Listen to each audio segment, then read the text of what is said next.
Bismillahirrahmanirrahim. Alhamdulillahirabbil alamin. Wassalatu wassalamu ala asyrafil anbiya'i wal mursalin nabiyina Muhammadin wa ala alihi wa sahbihi ajma'in. Asyhadu an la ilaha illallah wahdahu la syarika lah wa asyhadu anna Muhammadan abduhu wa rasuluh.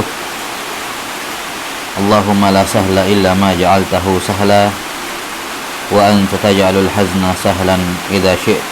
Allahumma faqihna fi dinik wa'allimna ma yanfa'una warzuqna al-ikhlasa fil qawli wal amal wazidna ilman ya arhamar rahimin. Taib nuwasil fi syarah ikhtisar ulumil hadith al-hafidh Abil Fida Ismail bin Umar Ibn Katsir rahimahullahu ta'ala al-mutawaffa sanah 774 min al-hijratin nabawiyah. Qala rahimahullahu ta'ala an-naw'u tsalits asyar asyadz. Jenis hadis yang ke-13 adalah hadis syadz. Qala rahimahullahu ta'ala qala Asy-Syafi'i rahimahullah wa huwa ayyaru yasiqatu haditsa yukhalifu ma rawan nasu wa laysa min dzalika an yarwiya ma lam yarwi ghairuhu. Kata Syafi'i rahimahullahu ta'ala, yang dimaksud dengan syadz adalah ketika seorang perawi thiqah meriwayatkan sebuah hadis yang menyelisihi riwayat orang-orang. Ya, menyelisihi riwayat orang-orang. Baik. Walaysa min dzalika, dan bukan yang dinamakan syadz ayyarwiya ma lam yarwi ghairuhu. Bukan dinamakan syadz ketika dia meriwayatkan sesuatu, meriwayatkan satu hadis yang tidak diriwayatkan oleh selainnya. 6. Sudah disebutkan dalam pembahasan Nukhbatul Fikar, Nuzhatun Nadhar, dan juga diisyaratkan tadi pagi di kelas Dawabit Al-Jarh wa Ta'dil, bahwasanya asyadz dengan al-munkar itu di kalangan para ulama mutaqaddimin secara umum memiliki dua itlaq. Ya. Ada syadz yang dikarenakan mukhalafah dan ada syadz yang dikarenakan apa? At-tafarrud. Munkar. Ada munkar yang dikarenakan mukhalafah dan ada munkar yang dinamakan yang disebabkan oleh at-tafarrud. Di sini Syafi'i rahimahullahu ta'ala mengatakan bahwasanya asyadz, yang dimaksud dengan syadz adalah penyebabnya mukhalafah. Penyebabnya adalah mukhalafah, bukan penyebabnya tafarrud. Bukan penyebabnya apa? At-tafarrud. Baik. Adapun munkar di kalangan para ulama memiliki dua itlaq. Kadang munkar dikarenakan mukhalafah dan kadang munkar dikarenakan tafarrudnya seorang perawi yang la yahmilu at-tafarrud. Nah, di sini Syafi'i rahimahullahu taala mendefinisikan hadits syadz, yakni bahwa hadits syadz penyebabnya adalah mukhalafatur rawi. Mukhalafatu ar-rawi. Dan bukan termasuk hadits syadz ketika seorang rawi tafarrud. Ketika seorang perawi apa? Tafarrud. Jelas? 6.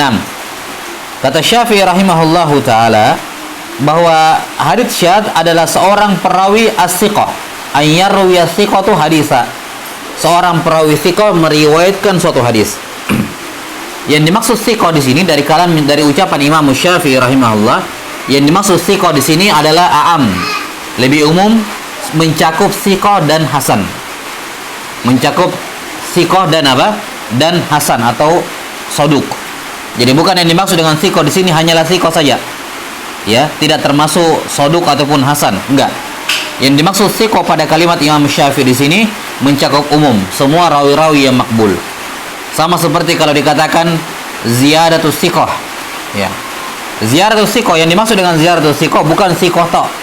Bukan hanya berlaku untuk rawi thiqah, tapi mencakup semua rawi-rawi yang makbul, yang soduk, yang hasan dan seterusnya. Ya. Maka yang dimaksud di sini oleh Imam Syafi'i ayyarwi as-siqah, yakni ayyarwi al-maqbul. Seorang rawi yang diterima riwayatnya, baik dia siqah maupun hasan ataukah saduq, dia meriwayatkan suatu hadis di mana si perawi makbul ini yukhalifu ma rawan nas, menyelisihi apa yang diriwayatkan oleh an-nas. An-nas dalam bentuk jamak, yakni Syafi'i rahimahullahu taala mengisyaratkan bahwa di antara sebab al-mukhalafah, sebab dhaifnya seorang perawi, riwayat seorang perawi ketika dia yukhalifu adalah dikarenakan dia menyelisihi sejumlah perawi yang adatnya jumlahnya lebih banyak dibandingkan dirinya. Yang adatnya lebih banyak dibandingkan dirinya. 6.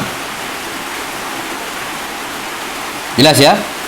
Dan sudah disebutkan dalam pembahasan sebelumnya di kitab-kitab sebelumnya bahwasanya mentarjih bainar riwayat, mentarjih antara satu riwayat dengan riwayat yang lain, ini tidak hanya berpulang kepada kuantitas. Ya, tidak hanya berpulang kepada siapa yang lebih banyak, yang menambah atau yang tidak menambah, siapa yang menyelisih atau yang tidak yang menyelisih atau yang diselisih. Bukan hanya kembali kepada berapa jumlah orang-orang yang terlibat dalam khilaf dalam ikhtilaf riwayat, berapa orang lawan berapa orang, tapi juga diantara sudut pandang dalam merojihkan mentarjih antara dalam khilaf bainar riwayat adalah dalam masalah dhabt. Terkadang jumlahnya sama, 1 lawan 1, tapi yang satu lebih abad, ya, lebih kuat dhabtnya, ahfaz, ya, atqan, lebih mutqin. Maka walaupun 1 lawan 1, misalnya seorang perawi yang thiqah menyelisihi rawi yang thiqatun sabat, maka ini tentunya masuk dalam pembahasan ini, dalam pembahasan syadz. Ketika rawi thiqah menyelisihi rawi yang thiqah juga, 1 lawan 1, tapi yang satunya thiqatun sabat, maka hadisnya perawi yang thiqah ini dikatakan syadz. Atau rawi yang saduq menyelisihi rawi yang thiqah, maka hadisnya rawi yang saduq ini dikatakan syadz, walaupun 1 lawan 1, 2 lawan 2, 3 lawan 3. Ya, demikian pula di sini kalau 2 lawan 5 misalnya, 2 orang dengan 5 orang. Ya, yang menjadi ibrah di sini tentunya mengapa Imam Syafi'i rahimahullahu taala hanya menyinggung masalah adat, yakni ini isyarat bahwa yang diinginkan di sini bukan masalah adat saja, tapi masalah dhabt, di mana normalnya orang kalau jumlahnya lebih banyak biasanya itu lebih menguatkan sisi dhabt mereka dibandingkan yang jumlahnya lebih sedikit. Maka menjadi ibrah di sini bukan sekedar adat, tapi juga dari sisi apa? Dari sisi kualitas hafalan perawi. Jelas sampai sini? Baik. Maka bisa kita katakan hadits syadz menurut ya. Sebentar, Pan. Ya. Bisa kita katakan bahwasanya hadits syadz menurut Imam Syafi'i rahimahullahu taala, ya, adalah mukhalafatul maqbul. Mukhalafatul maqbul liman huwa aula minhu. Ya, liman huwa aula minhu. Ya. Penyelisihan seorang rawi yang makbul di sini mencakup hasan, ya. 6, penyelisihan rawi yang makbul, mukhalafatul makbul liman huwa aula minhu, menyelisihi orang atau rawi yang lebih utama dibandingkan dirinya. Iya, dhabtan au adadan, baik dari sisi dhabt maupun dari sisi jumlah. Menyelisihi rawi yang lebih kuat dibandingkan dirinya, baik lebih kuat dari sisi dhabt maupun dari sisi adatnya. Baik. Kemudian kata Syafi'i rahimahullah, bukan termasuk syadz kalau dia tafarrud. Para ulama menyebutkan bahwa ketika ada seorang rawi yang layah minut tafarrud, misalnya dia dhaifun jiddan atau dia fasik dan seterusnya, lantas dia tafarrud, maka hadisnya dihukumi apa? Dihukumi mungkar. Hadisnya dihukumi mungkar. Baik. Maka kata beliau, kata Syafi'i, bukan termasuk hadits syadz adalah kalau seorang perawi dhaif tafarrud, di mana dia meriwayatkan hadis yang tidak diriwayatkan oleh selainnya. 6. Wa qad hakahu al-Hafidz Abu Ya'la al-Khalili al-Qazwini rahimahullahu taala an jama'atin minal Hijaziyyin aidha.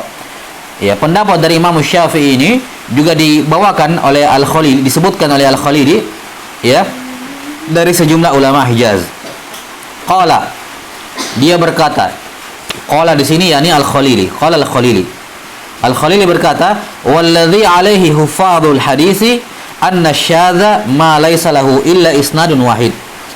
Ya, sementara ini beliau Al-Khalili bawakan pendapat yang kedua, yang menjadi pendapat hufadhul hadis adalah bahwa hadits syadz adalah hadis yang tidak memiliki kecuali satu sanad saja. Ya, hadis yang tidak memiliki kecuali satu sanad. Yashudzu bihi thiqatun aw ghairu thiqah. Baik yang bersendirian dengannya adalah perawi yang thiqah ataupun perawi yang ghairu thiqah. Ya, baik bersendirian dengannya. Nah, terputus ya. Baik, labas. Kata beliau, yang menjadi pendapat hufadzul hadis adalah bahwa hadis syadz adalah hadis yang tidak memiliki kecuali satu sanad. Tidak memiliki satu sanad. Yashudzu bihi thiqatun aw ghairu thiqah. Yang bersendirian meriwayatkannya rawi thiqah atau ghairu thiqah.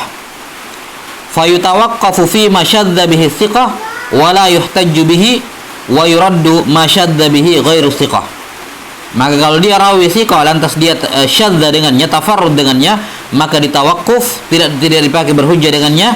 Sementara kalau yang syadza dengannya adalah ghairu thiqah, maka ditolak. Iya. Ini pendapat yang kedua. Nah, pendapat yang kedua di sini mendefinisikan hadits syadz yang berbeda dengan apa yang disebutkan oleh Imam Syafi'i. Ya. Ini pendapat yang kedua dalam definisi hadits syadz. Ya, bahwa hadits syadz adalah hadis yang tidak memiliki kecuali satu sanad, yakni syadz muradifun dengan hadis gharib. Muradif dengan hadis apa? Gharib, yakni gharib mutlak. Ya. Dan ini yang dinafikan oleh Imam Syafi'i sebelumnya. Kata Syafi'i, "Laisa min dzalika an yarwiya ma lam yarwi ghairuh." Bukan termasuk hadis syadz hadis yang dia bersendirian meriwayatkannya dan tidak ada yang lain meriwayatkannya kecuali dia. Itu bukan hadis syadz, kata Syafi'i. Nah, pendapat yang kedua yang dibawakan oleh Al-Khalili di sini yang beliau nisbatkan kepada hufadzul hadis adalah bahwa hadis syadz itu muradif dengan hadis gharib mutlak. Muradif dikatakan apa? Ma laisa lahu illa isnadun wahid. Hadis syadz adalah hadis yang hanya punya satu sanad, yaitu gharib. Ya. Baik yang tafarrud ini adalah thiqah ataukah ghairu thiqah. Apa bedanya? Kalau yang tafarrud ini thiqah, maka yutawaqqafu fihi, didiamkan hadisnya. Tidak dipakai berhujjah. Sementara kalau yang tafarrud ini adalah ghairu thiqah, maka yurad, langsung ditolak. Baik. Wa qala al-Hakim an-Naisaburi rahimahullah, huwa alladhi yanfaridu bihi thiqah. Yanfaridu bihi thiqatu wa laysa lahu mutabi'. Ini pandangan yang ketiga dalam definisi syadz. Pandangan yang ketiga, kata Al-Hakim rahimahullah, bahwa syadz adalah hadis di mana seorang perawi thiqah bersendirian dan tidak ada mutabi', tidak ada yang mengikutinya. Tidak ada yang mengikutinya. Jelas ya? Taib, ini pandangan yang ketiga, bahwa hadits syadz itu adalah tafarrud thiqah. Tafarrudnya seorang perawi thiqah. Jelas ya? 6. Huwa alladhi yanfardu bihi thiqah. Kalau pendapat yang kedua tadi lebih umum, pokoknya semua bentuk tafarrud dalam sanad, ya semua hadis gharib mutlak itu adalah dinamakan apa? Dinamakan syadz. Baik yang tafarrud dengannya adalah perawi yang thiqah ataupun ghairu thiqah. Itu pandangan yang kedua. Pandangan yang ketiga di sini dari Al-Hakim, yaitu kalau dikatakan syadz kalau yang tafarrud adalah thiqah. Yang tafarrud adalah thiqah. 6. Qala Ibnu Shalah, kata Ibnu Shalah rahimahullahu taala, wa yushkilu ala hadza haditsul a'mali binniyat. Haditsu al-a'malu binniyat. Fa innahu tafarrada bihi Umar wa anhu Alqamah wa anhu Muhammad ibnu Ibrahim at-Taimi wa anhu Yahya bin Sa'id al-Ansari. Qultu thumma tawatara an Yahya bin Sa'id hadza fa yuqalu innahu rawahu anhu nahwum min 200 wa qila azyad min dzalik. Baik. Di sini kata beliau, Ibnu Shalah rahimahullahu taala mengkritisi pandangan siapa? Dua pandangan yang terakhir. Baik pandangannya Al-Khalili yang dinisbatkan kepada sebagian ashabul hadis, hufadzul hadis, demikian pula pandangannya Naisaburi yang mengatakan yang menyamakan bahwasanya hadis syadz adalah hadis yang di mana seorang perawi tafarrud dengannya. Kalau Al-Hakim membatasinya pada tafarrud thiqah, sementara pendapat sebagian hufadzul hadis ini memutlakan, pokoknya tafarrud, pokoknya gharib mutlak, baik yang tafarrud dengannya thiqah maupun ghairu thiqah, itu namanya syadz. Ya, maka kata Ibnu Salah ada iskal dengan dua pendapat yang terakhir ini. Kalau dikatakan semua hadis yang gharib mutlak itu syadz, ya, itu syadz. 6. Baik menurut pendapat Al-Hakim yang membatasinya pada tafarrud thiqah, atau pendapat yang kedua yang mengumumkan, ya, yakni memberlakukan secara umum baik yang thiqah maupun ghairu thiqah, intinya adalah gharib mutlak, maka akan ada iskal dengan hadis innamal a'malu binniyat. Apakah dikatakan hadis al-a'malu binniyat itu adalah syadz? Ya, apakah hadis al-a'mal binniyat dikatakan apa? Dikatakan syadz? Jelas sampai sini? Apakah dikatakan syadz? Ya, padahal jelas-jelas hadisnya thiqah, apa hadis-hadisnya sahih? Jelas ya? Bahkan maqtu'un, ya, bisihhatihi. Dipastikan kesahihannya hadis ini, al-a'mal binniyat. Tapi dia hanya datang dari satu jalan saja. Hanya datang dari satu ya, jalan. Ya, dari gharib mutlak. Hadisnya gharib mutlak. Tafarrada bihi Umar anin Nabi sallallahu alaihi wasallam, an Umar tafarrada anhu Alqamah, wa tafarrada an Alqamah Muhammad Al-Taimi, wa anhu Yahya bin Sa'id Al-Ansari. Ini gharib mutlak dan semuanya rawi thiqah. Maka menurut definisi atau pandangan yang kedua dan pandangan yang ketiga, hadis al-a'malu binniyat ini syadz, masuk dalam definisi mereka. Berbeda dengan pandangan Imam Syafi'i mengatakan ini bukan hadis syadz. Makanya kata Ibnu Salah ada iskal dengan dua pendapat yang terakhir. Kalau dia mengatakan seperti itu, maka berarti al-a'malu binniyat itu apa? Adalah syadz. Padahal apa? Dia maqtu'un bisihhati. Hadis ini dipastikan kesahihannya dari Nabi sallallahu alaihi wasallam. Kata Ibnu Katsir, dari Yahya bin Sa'id mutawatir hadisnya. Yakni diriwayatkan lebih dari sekitar 200 orang perawi. Bahkan ada yang mengatakan lebih daripada itu. Iya. Baik. Wa qad dzakara lahu Ibnu Mandah mutaba'atin gharaib wa la tasih. Kama basatnahu fi Musnad Umar wa fil Ahkamil Kabir. Kemudian kalau ada yang mengatakan sebenarnya innamal a'malu binniyat tidak gharib mutlak, ada mutabaahnya. Ada apa? Ada mutabaahnya. Maka kata Ibnu Katsir rahimahullahu taala, betul ada mutabaahnya disebutkan oleh Ibnu Mandah, namun mutabaatnya semuanya gharaib, tidak ada yang sah, tidak ada yang syah. Tidak ada yang syah, semua mutabaat maupun syawahid. Hadis innamal a'malu binniyat ada dari hadis Abu Sa'id Al-Khudri radhiyallahu taala, seingat saya juga ada dari hadis Ali bin Abi Thalib. Ya, semua syawahid dan mutabaat dari hadisnya untuk hadis al-a'malu binniyat semuanya adalah apa? Gharaib. Wala tasih, kata Ibnu Katsir, kama basatnahu fi Musnad Umar wa fil Ahkamil Kabir. 6. Jelas ya?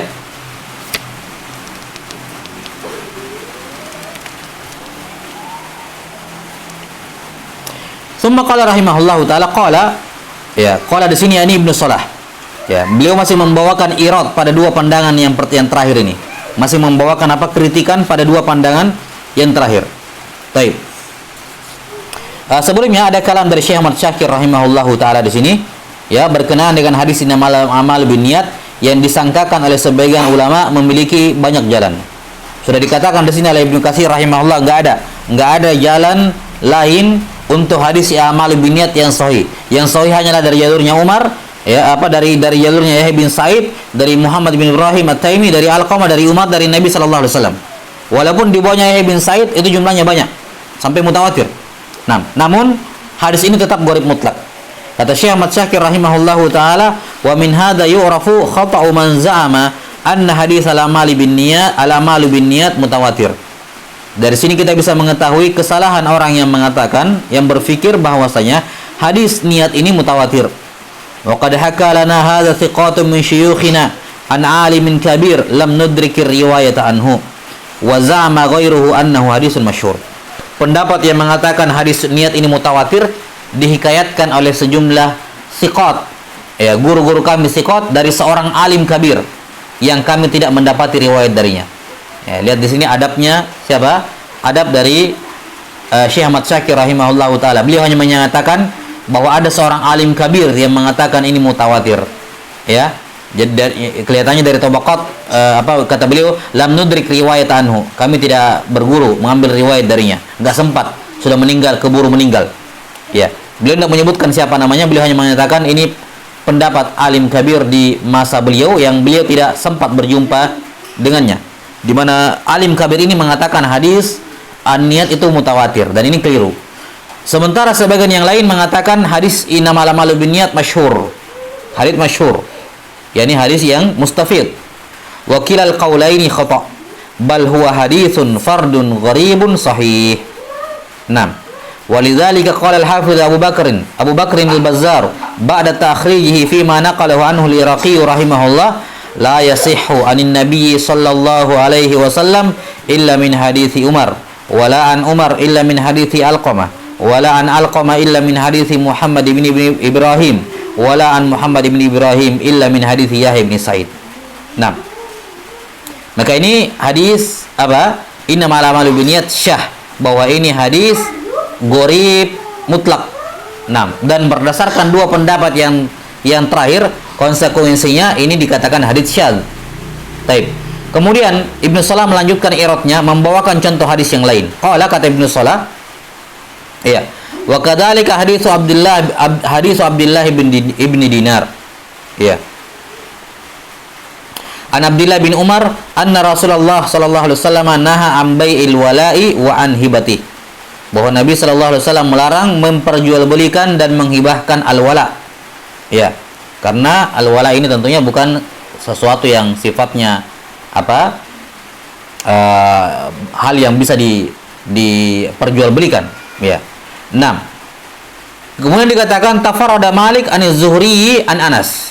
Imam Malik bersendirian dari Az-Zuhri dari Anas. Iya. Anna Rasulullah sallallahu alaihi wasallam dakhala Makkah wa ala ra'sihi al-mighfar. Bahwa Nabi sallallahu alaihi wasallam masuk ke kota Mekkah dalam keadaan kepalanya menggunakan penutup kepala.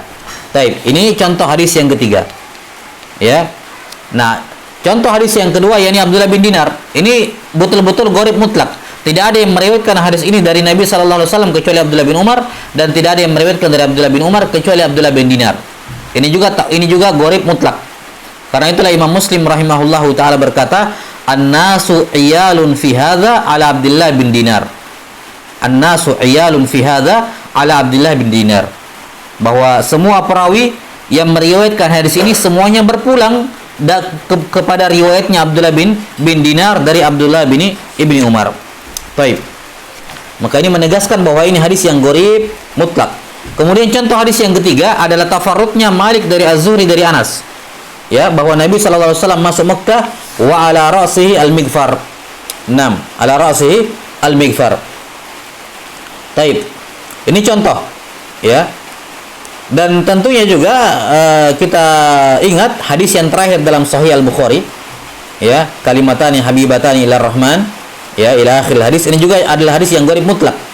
Karena Al-Bukhari rahimahullahu taala membuka dan menutup Sahih Bukhari dua-duanya dengan membuka dan menutup Sahih Bukhari dengan hadis yang gharib mutlak. Nah, dari jalur siapa? Ahmad ibnu Ishkab, dari Muhammad ibnu Fudail, dari Imarah ibnu Al-Qaqa, dari Abi Zur'ah, dari Abi Hurairah radhiyallahu taala an. Ya, di sini tafarrud dari Ibnu Fudail, Muhammad ibnu Fudail, ya, sendirian meriwayatkan dari Umar bin Al-Qaqa, Umar bin Al-Qaqa sendirian meriwayatkan dari Abu Zur'ah, Abu Zur'ah sendirian tafarrud meriwayatkan dari Abu Hurairah dari Nabi sallallahu alaihi wasallam. Ini juga contoh hadis yang gharib mutlak. Kata beliau, wa kullu min hadhihi al-ahadits thalatha, ya, fi sahihaini min hadhihi al-wujuh al-madhkurah faqat. Tiga-tiganya hadisnya terdapat dalam as-sahihain, yakni seakan-akan Ibnu Salah ingin mengatakan bagaimana bisa dikatakan ini semua hadits syadz. Ya, pendapat yang kedua dan pendapat yang ketiga yang mengatakan bahwa hadits syadz itu adalah tafarrudnya seorang perawi thiqah. Ya, bagaimana bisa mengatakan tiga hadis ini semuanya adalah apa? Syadz. Ya. Jelas sampai sini? Karena menurut definisi mereka, ini tiga hadis adalah hadis yang syadz, masuk dalam definisi mereka, yakni tafarrudnya seorang perawi. Menurut pandangan yang kedua, pendapat sebagian hufadzul hadis, baik yang tafarrud itu thiqah maupun ghairu thiqah tetap dikatakan syadz. Sementara menurut Al-Hakim, tafarrudnya seorang perawi thiqah yang dikatakan syadz. Kalau dia ghairu thiqah, maka tidak dikatakan syadz. Ya, ala kulli hal, tiga hadis ini dibawakan oleh Ibnu Salah rahimahullahu taala untuk mengkritisi pandangan atau dua pendapat yang terakhir di sini. Nah, Kemudian wa qad qala Muslimun liz-Zuhri tis'una harfan la yarwiha ghairuh. Iya. Kata beliau Imam Muslim rahimahullahu taala berkata, Az-Zuhri ya, Az-Zuhri mempunyai 90 hadis yang tidak ada yang meriwayatkan hadis ini kecuali dia. Yani ini goraibnya Az-Zuhri rahimahullahu taala. Goraibnya Az-Zuhri rahimahullahu taala. Iya. Dan kalimat tis'una harfan di sini tidak mesti satu hadis utuh ya. Bisa jadi yakni tambahan kalimah atau tambahan lafaz dalam satu hadis yang Az-Zuhri tafarrud dengannya. Iya. Jadi tis'una harfan tidak mesti 90 hadis. Bisa jadi dia hanya berupa tambahan lafaz atau tambahan kalimat dalam asal hadis yang masyhur. Iya, asal hadisnya masyhur namun Az-Zuhri menambahkan satu jumlah ataupun kalimah dalam hadis tersebut yang memberikan perubahan pada maknanya. Nah, wa hadzal ladzi qalahu Muslimun an Az-Zuhri min tafarrudihi bi asya'a la yarwiha ghairuhu yusyarikuhu fi nadhiriha jama'atu min arwat. Nah, apa yang disebutkan oleh Imam Muslim dari Az-Zuhri ini tentang Az-Zuhri ya, berupa tafarrudnya dia dengan beberapa riwayat atau beberapa lafaz hadis, tidak ada seorang pun yang semisal dengannya, tidak ada seorang pun yang tidak ada seorang pun perawi yang meriwayatkan lafaz yang semisal dengan itu selain dari Az-Zuhri. Nah, wallahu taala alam bisawab. Nah, ini semua pandangan yang dibawakan oleh siapa? Ibnu Salah rahimahullahu taala untuk mengkritisi dua pandangan yang terakhir.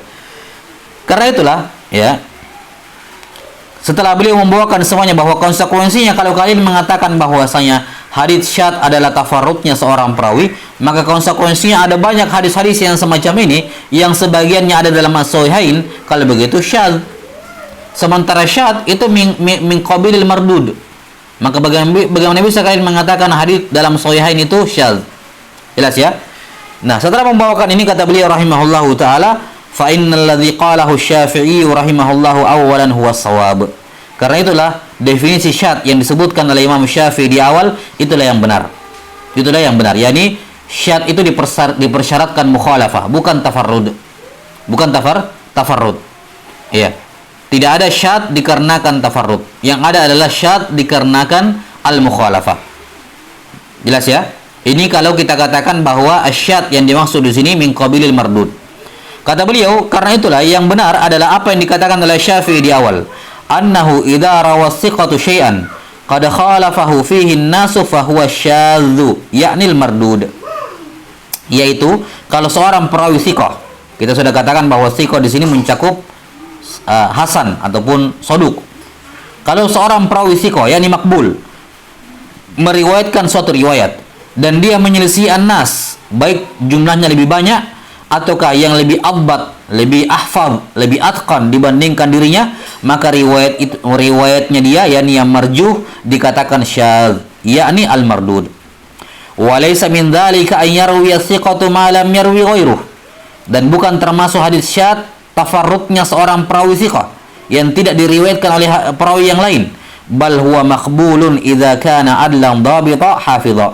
Bahkan ziyadatus thiqah atau tafarrudnya seorang thiqah, ya, tafarrudnya seorang thiqah itu makbul kalau si thiqahnya itu adil, dhabit, lagi hafid.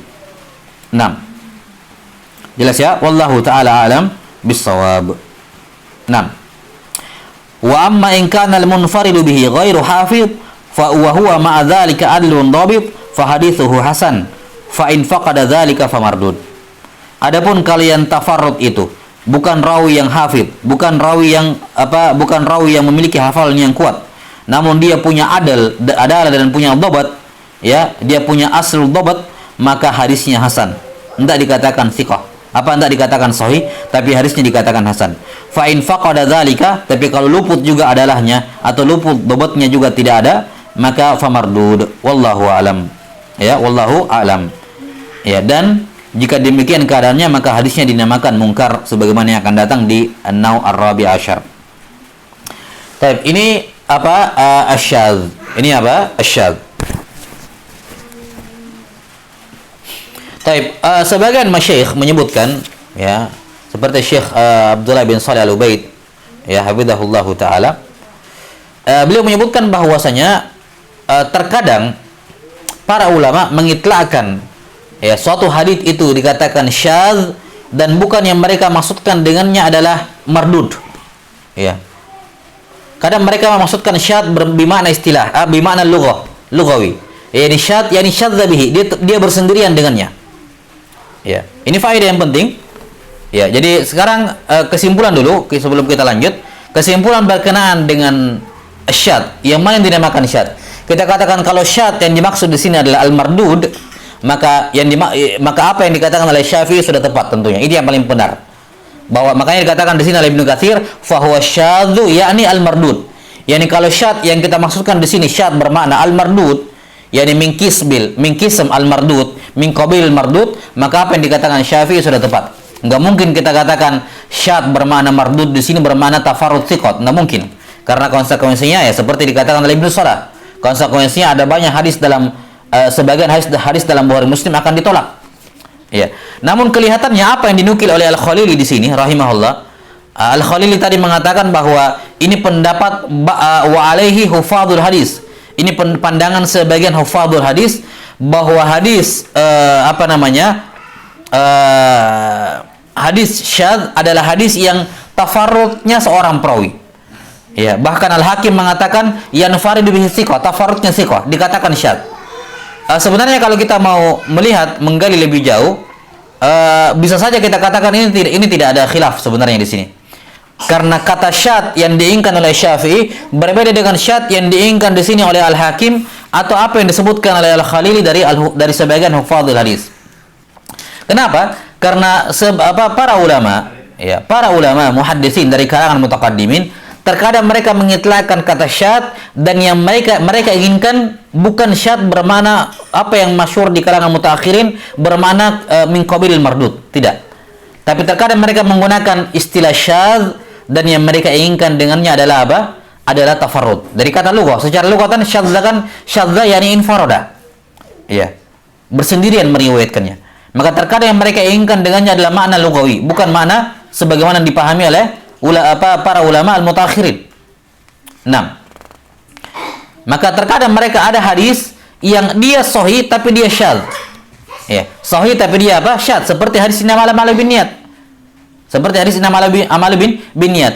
Ya, menurut sebagian ulama, terdahulu sebagai hufadzul hadis yang mengatakan dia syadz, maka maksudnya di situ adalah tafarrud, bahwa Umar tafarrud dari Nabi sallallahu alaihi wasallam. Bukan syadz bermakna mardud. Hadisnya dhaif, bukan. Ya, karena a'malu binniyat maqtu'un bi sihhati. Tidak ada yang mendaifkannya. Tidak ada yang mendaifkan hadisnya. Jelas sampai sini? Ya, ini sama seperti penggunaan kata illat. Illat di kalangan ulama mutaqaddimin itu lebih luas maknanya. Terkadang illat bermakna illah yang qadihah, tapi terkadang juga bermakna illat yang ghairu qadihah. Karena itulah terkadang mereka menghukumi mentaklil suatu hadis yang sahih. Dikatakan ini hadis sahih tapi fihi illah, ada illah di dalamnya. Ya, jadi hadisnya sahih tapi ada illat di dalamnya, ma'lul. Dan yang mereka inginkan adalah illat yang ghairu qadihah. Ya, yakni ada iskal sedikit di dalamnya tapi tidak mempengaruhi keabsahan hadisnya. Maka demikian pula kata syadz. Demikian pula kata apa? Kata syadz. Ya. Terkadang sebagian ulama mutaqaddimin, ya, mereka menggunakan kata syadz dan yang mereka inginkan dengannya adalah bermakna lughah, yakni syadza fulan yakni infarada bihi. Dia sendirian dengannya, tafarrada bihi. Ya, dan ini yang kemudian dikatakan oleh Al-Khalili sebagai pandangan sebagian hufadzul hadis. Pandangan sebagian hufadz al-hadis. Dan wallahu alam kalau berdasarkan keterangan yang disebutkan oleh sebagian masyayikh, sebenarnya tidak ada pertentangan dalam masalah ini. Dalam istilahnya Syafi'i rahimahullah dengan apa yang dikatakan oleh Al-Khalili, karena kata syadz yang mereka inginkan berbeda. Asy-Syafi'i rahimahullah ketika mengatakan bahwa asyadz adalah kada wa kada, ya ayarwi thiqah hadisan yukhalifu ma rawan nas, maka yang dimaksud oleh Syafi'i di sini adalah syadz yang bermakna al-mardud. Syadz yang bermakna apa? Al-mardud. Syadz istilahan. Ya. Sementara pendapat sebagian ulama yang mengatakan syadz adalah tafarrud, maka yang mereka inginkan dengannya makna lughawi. Yani terkadang ada hadis syadz, sahih tapi syadz, yakni sahih tapi tafarrud perawi tersebut, gharib mutlak. Ya, maka syadz di mata sebagian ulama ya yang menafsirkan syadz dengan tafarrud itu muradif dengan gharib mutlak. Muradif dengan gharib mutlak. Ya, kalau kita mau menterji dari sudut pandang kasratul istimal atau istilah yang paling masyhur, maka apa yang dikatakan oleh Imam Syafi'i itu yang benar yang dikatakan di sini. Namun kalau kita mau berbicara mengenai bahwa ini istilah dari sebagian ulama, maka tidak bisa disalahkan kalau mengitlaqkan kata syadz dan yang mereka inginkan dengannya adalah apa? Adalah al-gharibul mutlak. Al-gharib mutlak, yakni bermakna tafarrud. Ya, bagaimanapun juga ini sudah digunakan mustakmal di kalangan sebagian ulama al-mutaqaddimin dan ditemukan dalam kalam mereka menggunakan mensifati hadis sahih dengan syadz. Hadis sahih dengan apa? Dengan syadz, dan itu tidak bertentangan. Bukan dua sifat yang bertentangan. Kenapa? Karena sahih dari sudut pandang makbul dan mardudnya, sementara ketika mereka mengatakan ini sahih tapi syadz, yang mereka maksudkan syadz adalah apa? Adalah gharib mutlak. Adalah gharib mutlak. Nah, wallahu taala alam bisawab. Nah, ini selesai. Taib. Ada tadi yang saya lompat di satu paragraf ya. Afwan. 6 kita bacakan dulu. Fa innal ladzi qalahu Syafi'i rahimahullahu taala awalan huwa as-shawab annahu idza rawa thiqatu syai'an qad khalafahu fihi an-nasu fa huwa syadz ya'ni al-mardud wa laysa min dhalika an yarwi thiqatu ma lam yarwi ghairuhu bal huwa maqbulun inka idza kana adlan dhabita hafidha. Baik. Kemudian kata beliau fa inna hadza law ruddat ahaditsu katsira min hadha an-namat wa ta'attalat katsirun min al-masail anid dalail. Seandainya ini kalau mau diberlakukan, yakni yang dimaksud dengan syadz sekedar tafarrud langsung ditolak semuanya, maka akan banyak hadis-hadis yang semacam ini yang akan ditolak dan akan terlantar banyak masalah dari dalil, yakni akan tidak bisa dipakai berdalil dalam banyak permasalahan. Jelas ya, apalagi kalau hadis innamal a'malu binniyat yang kata para ulama sulusul ilm, ya, sulusul ilm. 6. Ala kulli hal kita katakan bahwa irad yang disampaikan di sini oleh Ibnu Shalah ini hanya masuk kalau hufadzul hadis yang Al-Khalidi mengutip darinya, kalau yang mereka maksudkan di situ asyad bermakna al-mardud. Ya, kalau yang mereka maksudkan asyad bermakna al-mardud, maka iradnya masuk. Iya. Itu pendapat itu kalau diterapkan akan membuat kita menolak banyak hadis-hadis yang gharib mutlak yang sahih, bahkan dalam sahihain. Ya, tapi kalau yang diinginkan oleh sebagian hufadzul hadis itu, yakni syadz bermakna al-gharibul mutlak atau al-fardul mutlak, maka iradnya yang disebutkan di sini oleh Ibnu Shalah nggak masuk. Iradnya nggak masuk. Kenapa? Karena yang mereka inginkan syadz di situ bukan mardud, tapi muradif dengan gharib mutlak, yakni tafarrud. Tafarrudnya seorang perawi yang makbul. Ya, perawi yang makbul seperti yang dikatakan oleh Al-Hakim rahimahullahu taala. Taib wallahu taala alam bisawab. Nah, qala rahimahullahu taala wa amma in kana al-munfaridu bihi ghairu hafidh wa huwa ma'a dzalika adlun dhabitun fa hadithuhu hasan fa in faqada dzalika fa mardudun wallahu alam.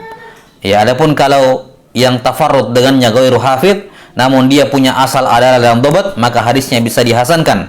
Namun kalau adalahnya tidak ada, mafqud, demikian pula dhabatnya juga tidak ada, naqis, maka mardud, riwayatnya ditolak. Baik, wallahu taala alam bisawab. Nah, ini selesai pembahasan berkenaan dengan definisi hadits asyadz. Jadi bisa disimpulkan bahwa asyadz sebagaimana dikatakan oleh Al-Hafidz Ibnu Hajar rahimahullahu taala bahwa asyadz adalah riwayatul maqbuli liman huwa aula minhu. Ya, riwayatul maqbuli liman huwa aula minhu. Riwayat seorang perawi yang makbul menyelisih rawi yang lebih utama dibandingkan dirinya, baik lebih utama dari sudut pandang adat, jumlah, maupun lebih utama dari sudut pandang dhabat. Nah, wallahu a'lam bissawab. Tsumma qala rahimahullahu taala an-naw'ur rabi' ashar al-munkar. Jenis hadis yang ke-14, hadis al-munkar. Wa huwa kasyadz in khalafa rawihi thiqati in khalafa rawihi thiqati fa munkarun mardudun wa kadza in lam yakun adlan dhabita wa in lam yukhalif fa munkarun mardud. Iya. Wa amma in kana alladhi tafarrada bihi adlan dhabitan hafizan qubila syar'an. Qubila syar'an. Nah, wala yuqalu lahu munkar wa in qila lahu dzalika lughatan. Baik.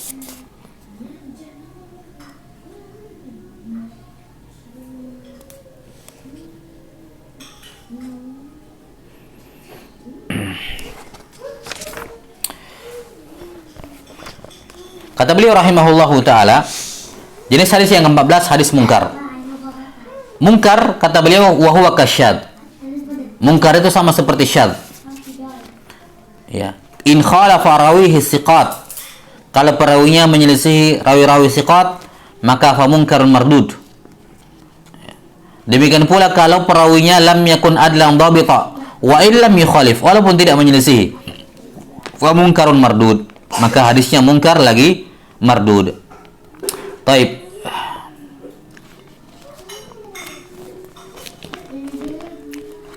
Ini di sini penulis rahimahullahu taala pertama menyebutkan definisi mungkar dan itlaqnya. Kata beliau dalam definisi mungkar, wa huwa kasyad, sama seperti syad. Nah, ini adalah salah satu dari 3 pandangan di kalangan para ulama. Salah satu dari 3 pandangan di kalangan para ulama mengenai definisi mungkar. Apa itu mungkar? Ada 3 pandangan, 3 pendapat di kalangan ulama. Pendapat yang pertama, al-munkar muradif dengan asyad. Mungkar sama seperti syad. Ya. Yani pokoknya apa? Mukhalafah. Ya. Ketika ada seorang perawi menyelisihi siqat. Ya, ini ya, in khalafa rawihi siqat. Kalau perawinya menyelisih rawi yang siqat, yakni yang lebih banyak jumlahnya dibandingkan dia atau lebih kuat dibandingkan dirinya, maka ini mungkar mardud. Ini pendapat yang pertama, bahwa mungkar muradif dengan asyad. Dan ini adalah pendapat dari Ibnu Salah, sebagaimana yang jelas di sini. Pandangan dari Ibnu Salah mengatakan bahwa mungkar muradif dengan syad. Yakni intinya adalah mungkar dan syad menurut Ibnu Salah sama, intinya ada mukhalafah. Terserah yang mukhalafah ini rawi siqah atau rawi ghairu siqah, pokoknya kapan dia menyelisih yang lebih banyak dibandingkan dirinya atau lebih kuat dibandingkan dirinya, maka itu syad, itu juga mungkar. Maka Ibnu Salah mempersyaratkan pokok yang penting ada mukhalafah dan dia marjuh. Dan dia marjuh. Baik yang marjuh ini siqah maupun ghairu siqah. Baik yang marjuh ini apa? Makbul ataupun ghairu makbul. Beliau tidak mempersyaratkan siapa yang menyelisihi. Pokoknya terjadi penyelisihan, maka yang marjuh itu mungkar sekaligus syadz. Ini pendapat yang pertama. Pendapat yang kedua, ada yang mengatakan bahwasanya al-munkar adalah tafarrud man la yahmilut tafarrud. Tafarrudnya seorang perawi yang dhaif, yang tidak sanggup bertafarrud, tidak sanggup sendirian. Ini adalah pendapat dari Imam Ahmad dan Imam An-Nasai. Pendapat dari Imam Ahmad dan Nasai mengatakan bahwasanya al-munkar adalah tafarrud ad-dhaif. Tafarrud ad-dhaif.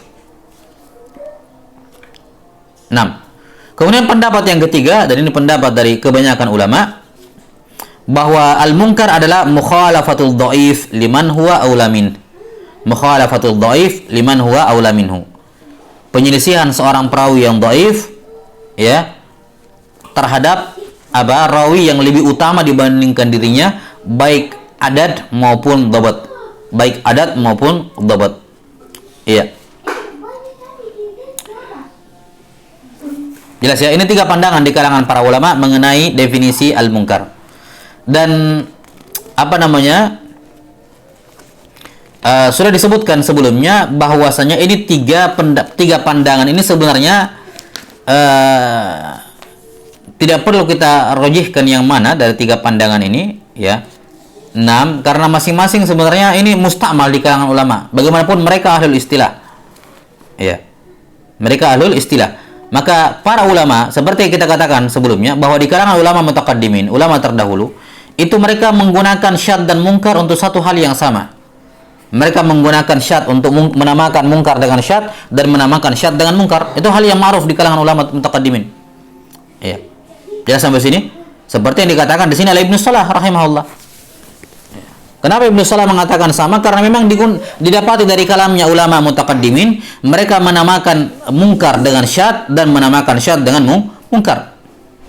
Nah, kemudian pendapat yang kedua ini diisyaratkan oleh Ibnu Hajar rahimahullahu taala ketika menyebutkan apa? Riwayatnya perawi yang riwayat perawi yang fasik atau yang kasratul ghaflah, ya, dikatakan apa? Wa huwa munkarun ala ra'yin. Dalam Nukhbah beliau mengatakan wa huwa munkarun ala ra'yi, yakni hadisnya perawi yang fasik atau perawi yang parah kedhaifannya, yang dhaif jiddan, itu hadisnya kalau dia tafarrud dengannya itu dinamakan mungkar menurut salah satu pendapat, yakni menurut pendapat sebagian ulama yang tidak mempersyaratkan mukhalafah pada mungkar. Telah lalu kita isyaratkan di Dawabit Jarh wa Ta'dil tadi pagi. Nah, kemudian pandangan yang ketiga, dan ini pendapat yang masyhur dari Al-Hafidz Ibnu Hajar rahimahullahu taala, yakni mereka membedakan lebih mendetail, membedakan antara syadz dengan mungkar. Mereka mengatakan bahwasanya syadz itu adalah mungkar itu adalah adanya mukhalafah.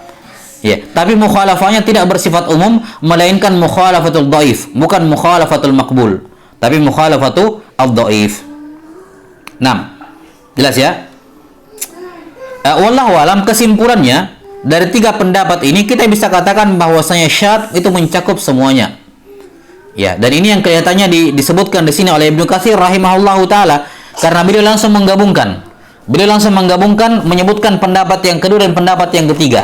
Kalau pendapat yang kedua dan pendapat yang ketiga sudah masuk, maka pendapat yang pertama, pendapat Ibnu Salah, ya lebih masuk lagi dari awal. Yakni menyamakan antara syadz dengan mungkar, muradif. Ya, maksudnya muradif di sini karena mereka saling mengitlaqkan syadz kepada mungkar dan mengitlaqkan mungkar kepada syadz. Jelas ya? Makanya kata Ibnu Katsir rahimahullahu taala, wa huwa kasyadz. Mungkar itu sama seperti hadis syadz. Ya, sama seperti hadis syadz. Yaitu apa? Kalau terjadi mukhalafah, perawinya menyelisihi rawi yang lebih thiqah dibandingkan dirinya. Atau demikian pula, kalau perawinya tidak adil dan tidak dhabit, wa illam yukhalif, walaupun tidak ada penyelisihan. Lihat bagaimana Ibnu Katsir rahimahullah mengatakan apa? Bahwa mungkar mencakup dua hal. Yang pertama, in khalafa rawihi thiqat, harus ada mukhalafah. Dan yang kedua, illam yakun adlan dhabita wa illam yukhalif, walaupun tidak ada mukhalafah. yakni tafarrudnya seorang perawi yang dhaif. Maka itu juga dinamakan mungkar mardud. Ya, maka jelas sekali di sini Ibnu Katsir rahimahullahu taala mengambil semua pendapat tersebut dan tidak mendoifkan, tidak merojihkan salah satunya. Ibnu Katsir mengatakan bahwa mungkar itu ada dua bentuk. Mungkar itu ada dua bentuk. Bentuk yang pertama, mungkar adalah mukhalafah. Ya, yang dipertegas dalam pendapat yang merupakan pendapat kebanyakan ulama, yakni mukhalafatul dhaif. Mukhalafatul dhaif li riwayati thiqat, li riwayati as-thiqat. Ini bentuk mungkar yang pertama, yakni mungkar karena mukhalafah, yakni mukhalafatul dhaif liman huwa aula minhu. Kemudian bentuk mungkar yang kedua adalah apa? Tafarrudnya seorang rawi yang lam yakun adlan dhabita, yakni dhaif. Ini sesuai dengan pendapat yang kedua, pendapatnya Imam Ahmad dan Nasai, bahwa termasuk dalam kategori mungkar adalah tafarrudnya dhaif wa illam yukhalif, walaupun tidak ada penyelisihan. Maka ini juga dinamakan apa? Mungkarun mardud. Jelas ya? Maka kita katakan bahwa mungkar itu memiliki dua itlaqan, ya, di kalangan ulama. Yang pertama, mungkar bisababi al-mukhalafah, dan yang kedua, mungkar bisababi tafarrud, yakni tafarrud ad-dhaif. Kemudian kata beliau, wa amma in kana alladhi tafarrada bihi adlan dhabitan hafidhan qubila syar'an. Adapun kalau yang tafarrud itu bukan rawi yang dhaif, melainkan yang tafarrud adalah rawi yang adil, dhabit lagi hafidh, maka qubila syar'an, maka riwayatnya diterima berdasarkan syarak. Berdasarkan syarak, yakni firman Allah taala, ya ayyuhalladzina amanu in ja'akum fasiqun binaba'in fatabayyanu. Yani kalau bukan orang fasik, yakni orang yang thiqah membawa berita, maka tidak perlu tabayyun, langsung diterima saja. Ini maksudnya di sini, qubila syar'an, yakni diterima berdasarkan syarak, berdasarkan ayat yang sudah disebutkan tadi. Nah, kemudian wala yuqalu lahu munkar, dan tafarrudnya seorang perawi yang thiqah enggak bisa dikatakan mungkar. Ya, wa in qila lahu dzalika lughatan, walaupun sebagian ulama ada yang mengatakan itu mungkar tapi dari sudut pandang bahasa. Mungkar kan ya sesuatu yang ghairu ma'ruf. Kenapa ghairu ma'ruf? Karena tafarrud. Karena si perawi sendirian kan begitu.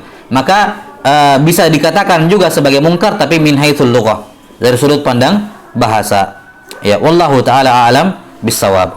Dan ini juga seperti yang kita katakan tadi bahwa para ulama mutaqaddimin ada yang mengitlaqkan mungkar dan yang mereka inginkan dengannya adalah apa? Adalah gharib mutlak. Bukan bermakna mungkar dhaif yang dhaif, yang mardud, bukan. Ya, maka ini perlu diketahui itlaqat mungkar di kalangan para ulama. Terkadang mereka menyebutkan kata mungkar dan yang mereka inginkan adalah mardud, dan terkadang ada juga yang mengitlaqkan kata mungkar dan yang mereka inginkan dengannya adalah tafarrud. Ya, bukan bermakna yang mardud. Taib, wallahu taala alam bissawab. Kata Syekh Ahmad Syakir rahimahullahu taala di bawah, yakni anna man farada bihi rawi alladzi laisa bi'adlin wala dhabitin fahuwa munkarun mardud.